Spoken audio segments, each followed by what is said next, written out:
Terima kasih Anda masih bersama kami di Kompas Malam, saya Cynthia Rompas. Saudara Komisi Pemberantasan Korupsi KPK menahan Wali Kota Ambon Richard Louhena Pesi, tersangka kasus dugaan korupsi terkait pemberian persetujuan izin prinsip cabang retail di Kota Ambon tahun 2020.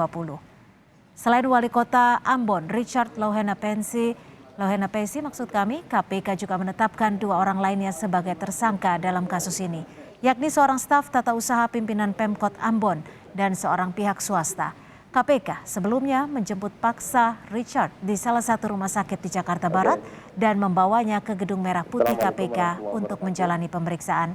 Penjemputan dilakukan karena Richard dinilai tidak kooperatif untuk memenuhi panggilan penyidik KPK. Akan mengumumkan meminta agar penyerahan uang dengan minimal 25 juta rupiah menggunakan rekening bank milik AEH yang adalah orang kepercayaan Wali Kota Ambon RL.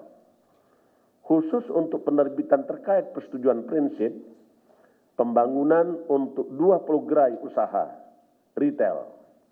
AR diduga kembali memberikan uang kepada RL sekitar kurang lebih 500 juta yang diberikan secara bertahap melalui rekening bank milik AEH. RL diduga pula juga menerima aliran sejumlah dana dari berbagai pihak sebagai gratifikasi dan hal ini masih terus didalami oleh penyidik KPK.